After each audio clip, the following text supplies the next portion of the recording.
Hello,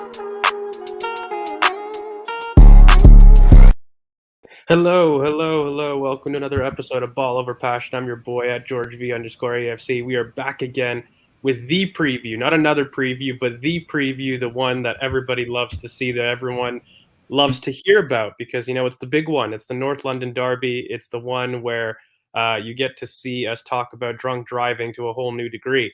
We've got Curran here, mate. Curran, how you doing? You good? Yeah, man, all good. Just, uh, just gonna try and see if we can get through this. We need to get through this game. I think Liverpool is more interesting for me in terms of where we're at as a club. I think this is obviously the bigger quote unquote game, but the massive talking point is going to be, can we sustain a title challenge this year, and that's going to come up against Liverpool's for me. I reckon that this is going to be a really interesting game in terms of tactically, and we're going to get into a couple of things that I've drawn up personally. But what do you feel about this game? I think this is going to be a game of positional play versus anti-positional play sort of game. It's going to be a game of two clashing philosophies. So what do you make of it? I think it's just a classic philosophy of eras gone by, more to speak. Look, like when you talk about this, maybe you can help me out in terms of what people in England are feeling, but I feel this is more an obligatory hate when I talk about Spurs. It's more of a thing that you just have to do. I never considered them a sporting rival, really. It really just comes down to their crunch ability to really pull it together when it counts. If you're going to talk about just minute things on season to season about them being in a higher league position or whatnot. It's just sure we can talk about those things in the short term, but realistically, when you look broadly at the club, there is no comparison, and so I've never really had the same hatred in a sense. Being a little bit older like yourself, we. I think the hatred is more towards Man United. People that we've really had in terms of a sporting rivalry and in terms of competing for trophies. That for me is what really drove the hate. So I find Spurs is just obligatory. It's more of a neighborhood. It's more of a thing that you must do. But I don't ever consider them considerable sporting rivals. And I consider that very similar this season. You were talking about how you view Liverpool as the bigger game. I think it's just because aspiration wise, there's a little bit of stuff that we have a gap in terms of where we want to be as both clubs. I really have a hard time considering somebody a title challenger that hasn't won it since the TV was black and white. Like I struggle with adapting somebody to give them that honor because regardless of what you might think of team's personnel, and we'll get into it tactically because this Spurs team, by the way, are an amazing team to play against tactically. If we're going to speak just purely on the tactics in terms of what we might expect to see from both teams, and we took away emotion, which is really something you can't do in a North London derby, right? Like in any derby, really, but most importantly at the North London derbies, you can't really take away emotion. But if you could, it strikes as the perfect matchup if you're talking from an Arsenal perspective versus, a Spurs perspective. It's going to be very difficult for them to play their game. They allow a lot of shots on target. I don't know if people are looking at the numbers. We're going to talk about philosophies, current about where to hurt us and where we can hurt them. But like fundamentally, they're a team that allow a lot of shots from the opposition. They're a team that look to be effective on the counter. They're a team to pick their moments, and they will make you punish for those moments if you allow them to. If you don't kill the game, if you don't do these things, they are a team that carry threat. It's not as though they don't carry threat, but they are a team that lack a midfield presence. They are a team that rely on one specific metric, and that is Harry Kane drops to release your outlets. If you can stop that and you can control that, you're going to have a good time. Now, can you do that the entire 90 minutes? No, you're going to have times where you're going to suffer in transitions, but you got to make sure that you've got people at the back that can control those transitions. And lucky for us, we've got a new team in that regard, I would argue. I think when we looked at it, there were some times this season that we haven't looked absolutely dominating. But when we have our starting 11, it's very easy to see that we're getting a new level of control. And I think it just comes down to our press this season. And, I always talk about the press when we're talking about points of improvement in this season. And I think that's going to be our biggest weapon in this game. If you're talking about making sure that we cut that Harry Kane drop deep, I really need to see a 1-2 press. It's something that we didn't see in Man United. We talked about a little bit these things in that preview, but fundamentally, what I need to see is us not go zonal. I need us to go to do our 1-2 press that we normally do, whether that's Odegaard starting at right center mid. He has to sit on their initial out ball, which is going to be Hoiberg. We need to see that, and we need to see somebody follow Kane. And I'm very confident in William Saliba in midfield areas if he's going to drop deep into those areas to follow and make sure that you're not going to get that pass into him. Because for me, you're never going to cut the space. We have probably the second highest line, not probably, we do, the second highest line in the league next to City. So we're going to leave space. It's naturally going to happen. And so when you talk about um, do you cut the space? No, for me, you just stop the entry ball into that outlet because the space is going to be there. It's natural, right? So learn to live with it, learn to love it, by the way. And we've got excellent channel defenders in terms of we could call on White and Gabrielle to defend the wide channels. And I think William Saliba has been a revelation in the back for making sure that we can clean up in terms of a sweeper area, but also in terms of having a look at what we can do in midfield. We've got, a certain Thomas Partey that's probably going to be fit and available. We were talking about on the timeline. I wouldn't be worried about it. It was completely a precaution. Even Kieran Tierney, by the way, with concussion protocols, it was definitely a precaution. These things evolve very, very clearly. And, if Kieran really was, not well, in terms of a head protocol, there wouldn't be a debate about putting him back on the pitch. I mean, that's very clear. Myself, me and Curran, we kind of deal with this on a regular basis. So I think there's any question, you take the player out, and there was a question. So a lot of precautions generally. I think even Tomiyasu returned from international duty early from Japan.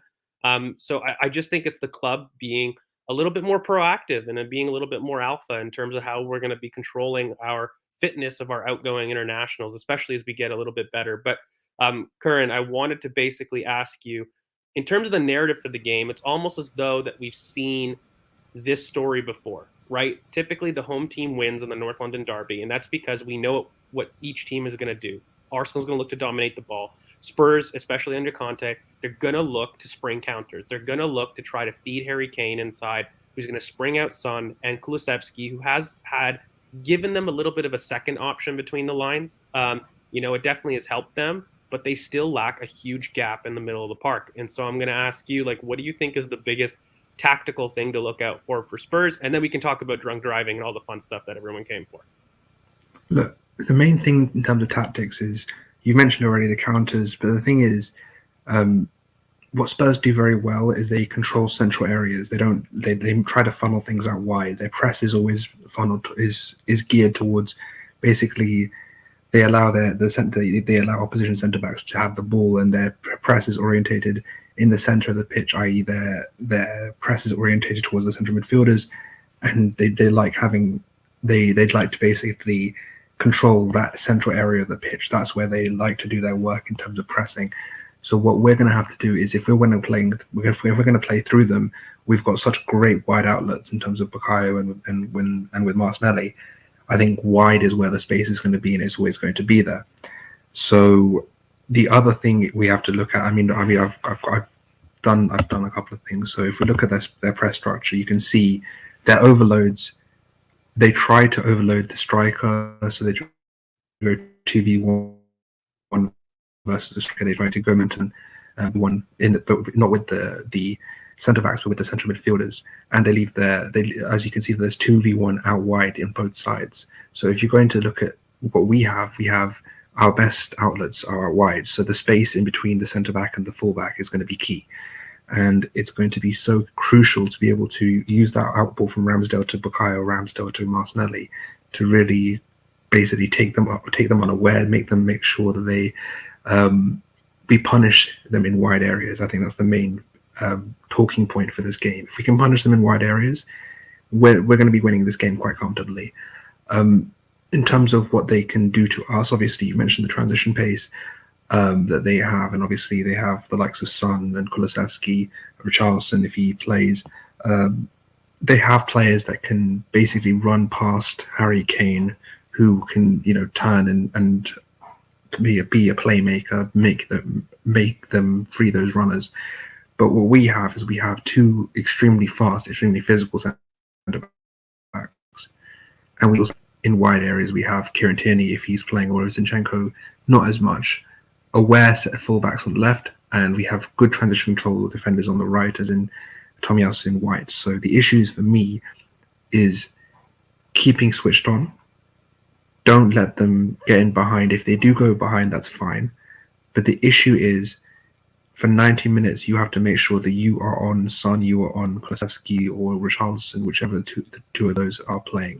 Though Well, that's the current, key battle. you know what it is like fundamentally when you look at it. There's a lot of tropes that we really go into the game, and that it typically is going to be one in those two boxes. That's what you hear from a lot of coaches and stuff. But what I want to change that to is it's going to be one in the half spaces. And what I mean by that is, we talked about really how we can hurt them in wide areas. You were talking about the Ramsdale being really important and build up that clip ball wide in order to make sure that we can vacate the center. Because when you talk about their press, right, like you mentioned it really briefly, but I just want to go back to it in here in the middle of the park. What they do is they stifle you centrally by going man to man a little bit. And what they do is they hope that you can't play out through the center of the park. And so what you really need to see is those kind of rotations between Ben White as well as Kieran Tierney, who I would play for in this game, by the way, because when you have a look at it, who do you want really tracking Kulusevski for me? And I really don't want Zinchenko 1v1 in those areas with Kulusevski. That's going to be really what you need to look out for. And I think when you've got Kieran, he gives you a little bit of a different dimension 1v1, especially defending wide. And I think that's what the danger is going to be. Whether you look at any of their major threats, through its Son or Kulusevski, what they do is they need to stretch people wide. That's the only way that they can get in and behind, because they lack anybody in the middle of the park to give them the ball. We talked about it in the summer. We talked how they really needed a between the line presence to basically help them get out.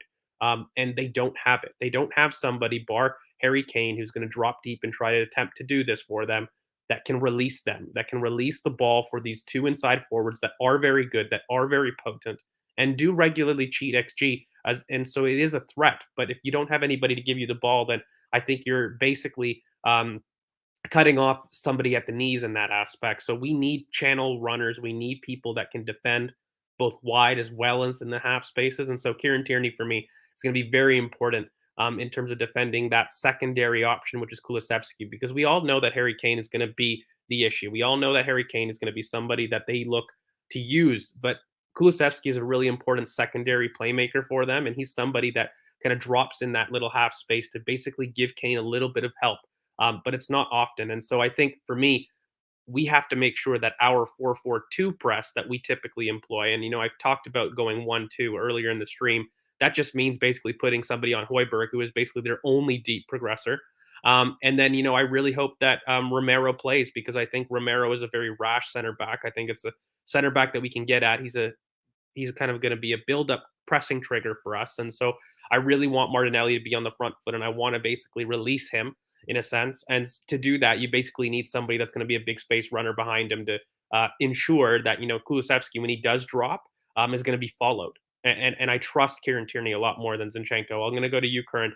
For you, I think the fullbacks are going to be super important in this game. We talk a lot about the center backs in terms of controlling transitions.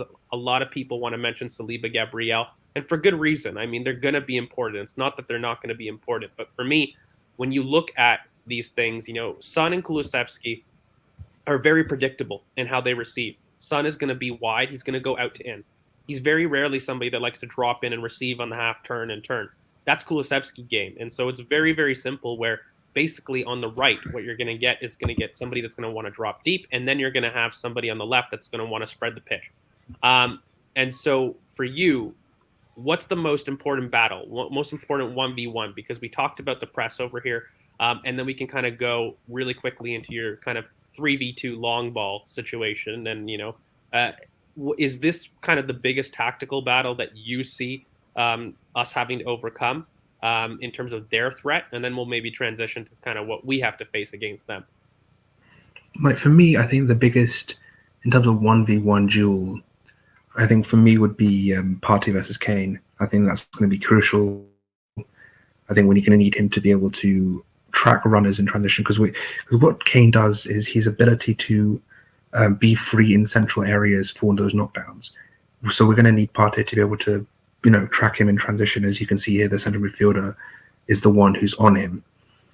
So this is the issue I have. I think as long as he is able to basically track the runner, we should be okay, because that's their main threat. I mean, I think that's the main issue for me.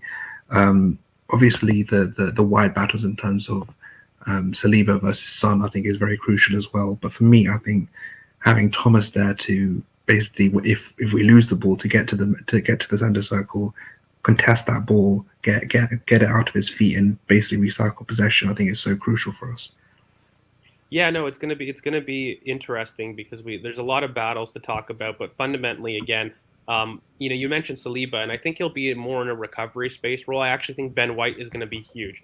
For me, I was so happy that Ben White didn't go on the internationals. I hated what it meant for the casuals, but I loved it for us because I feel Ben White's somebody that's been struggling a little bit with fitness concerns. Nothing that it's kept him out of a game, but you can see he's strapped up. You can see it's somebody that we've had to look after a little bit, and I wanted somebody super important. Another debate could have been Tomiyasu versus Ben White, and who do you go with? People believe that Tomiyasu would be excellent 1v1 defending wide with Son, especially when you've got somebody coming out in like that is so prolific. Some people may want to see whether or not stopping that channel is as important as getting up the pitch. Now, for me, I think the issue that I have with kind of some of that logic is it would definitely help you kind of defending transitions a little bit. But one thing that I think that Ben has offered that's been absolutely crucial to us is opening Bukayo Saka to come inside. We all saw what he did against England, against his cameo, and we all saw what he can do when he's more consistently inside. And Ben White, since about Leicester, since about even I think Bournemouth really for me is the first time I really saw him attempt those wide overlaps. And it's been something that we've been doing consistently. I don't know why the timeline refuses to kind of admit it, but Ben White has been overlapping with a lot more potency this season. And, it's a role, again, narcissistic pat on the back. I've predicted previously that he would do, but I think it's going to be very important for him to do this game because I want Bukayo receiving in between the lines because Spurs are very poor centrally. They're very poor in terms of being able to get outside of the ball, and I don't think that they track runners well enough. So for me, I think attacking them, especially in this kind of low block situation, Curran, you kind of mentioned here, and in this rotation, the blue is us, of course, and we've got our center mid inside, and we've got our right wing wide. I would switch this. I want Bakayo inside where you've got your center mid, and I want our right back high and wide, and I want our center mid deeper, and that's how I would like to control transitions. I think having that rotation is going to be what's key for us moving forward, especially in um, a kind of Spurs team right now that lack a very good box presence. I think Eric Dyer's been probably their best defender, this season. But beyond that, we know it's somebody that can get emotional. We know it's somebody that can get beyond him. He's got tricky runners in behind him. He's slow. He's not able to really react well in the box. And I think if you give Eric Dyer aerial ball crosses inside to deal with, he'll look good. If you give him the Rob Holding role, he'll look good. He's a box defender. But if you allow wingers to basically run off him in and around him, he can't track runners well, and he does struggle with that. So I think that's going to be a very key thing for us is making sure that we've got our fullbacks high and wide. We make sure that we control transitions well, and we basically need to start strong. I need to see a press that does well, and I need to see us with the home crowd, which I think is going to be a factor. You can't look at North London derbies of now and in the past and not see how the home record is such a big decider in these games. Typically, the home team wins, and that's just because, for me, I think it what allows teams to play their game a little bit more. I think Spurs, for me, they're not going to want to get on the ball as much as they can. They're going to want to stay deep in transition. But Arsenal, for us, especially this season, we've played excellently. We've done so well because we've been on the front foot in our press. The one game we didn't, Manchester United, we played poorly, and I think that game is just a kind of lesson to show you that if you don't stick to your principles, you're not going to do well. And so for me, that's the most important thing for this season and as well as for this game. So Curran, I'll go to you. Last minute tactical thoughts, and then we'll get into kind of quick predictions for this.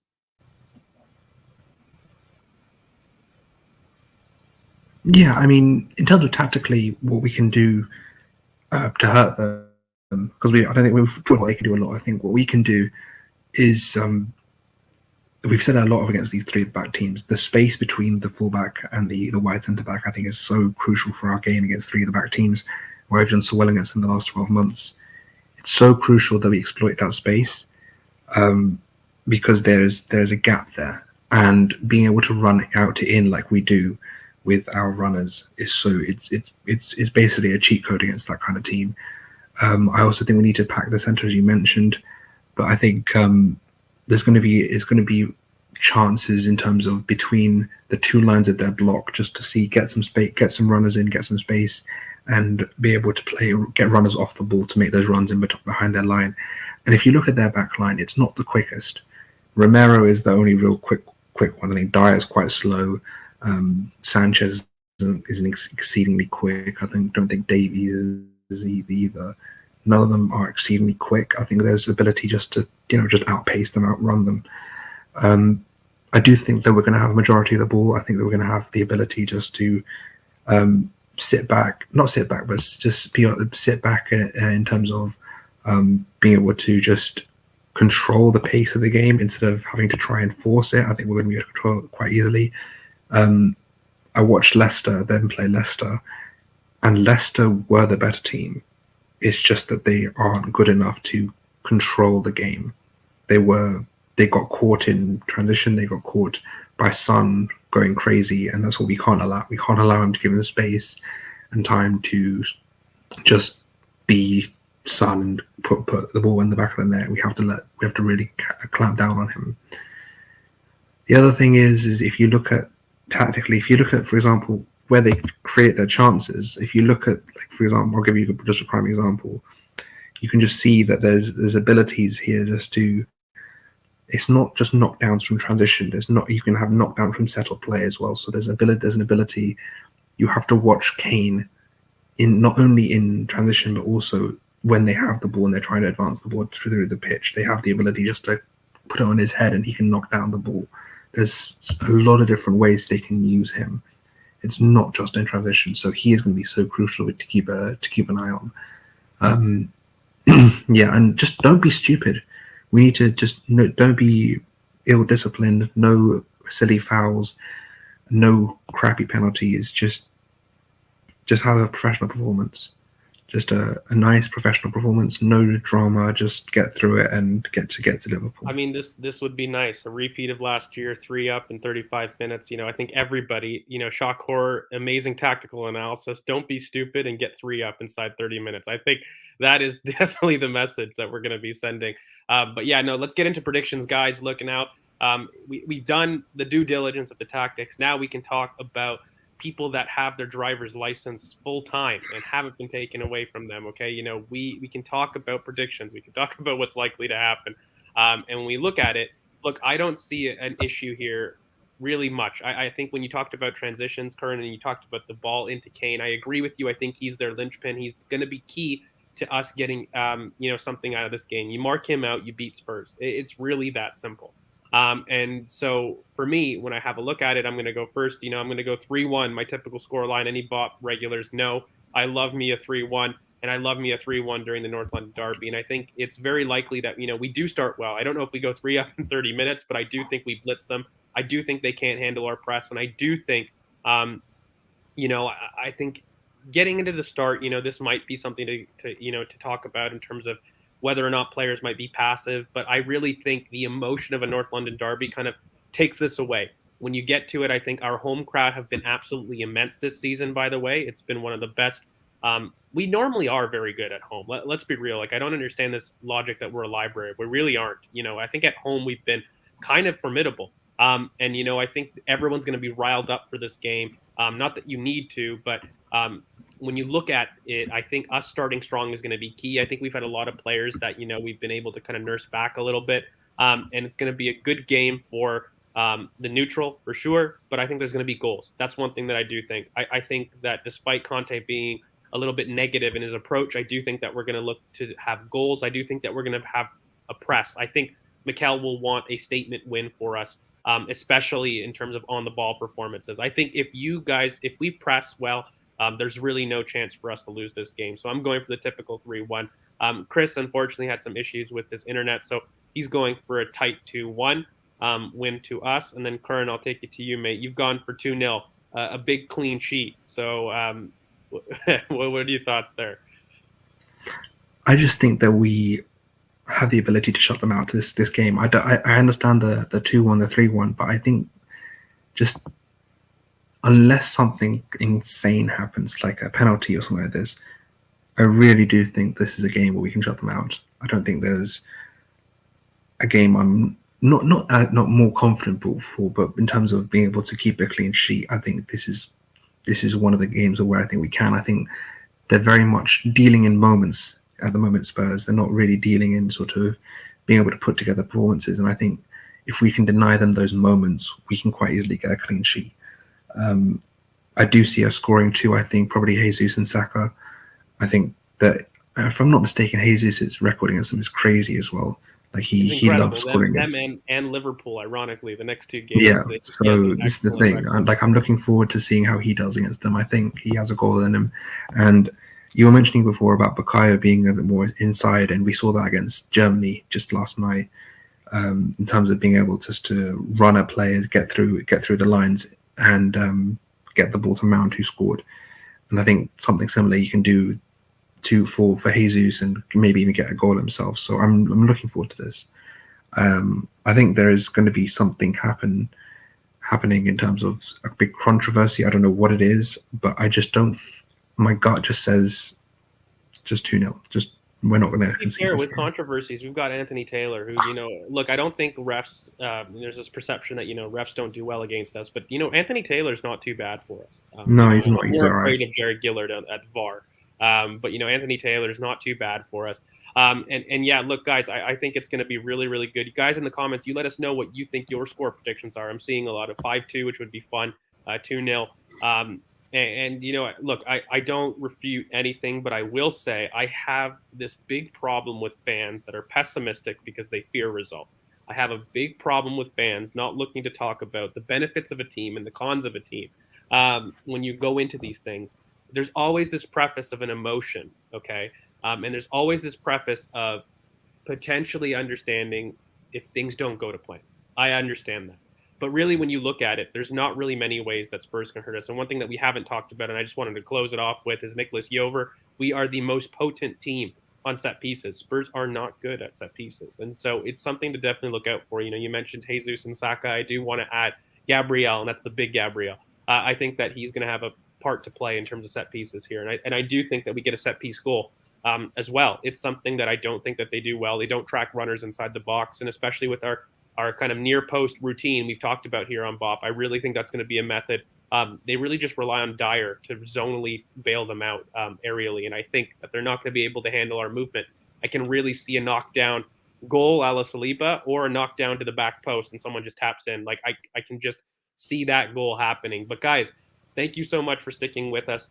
We're going to be back with some more content, and of course, we've got Spurs. But this is a really busy October coming up, so we took a little bit of a break, and we're going to come back with a lot of content for you guys.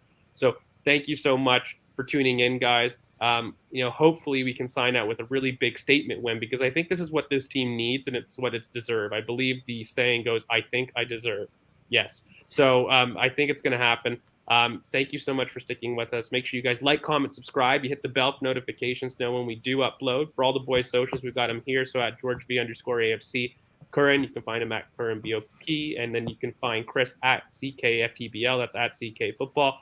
And of course, you can find us Ball Over Passion here on YouTube or at BoP Footy on Twitter. Guys, thank you so much. And we're going to catch you guys kind of on the next one. So peace, and I hope you guys have a good one. Bye now.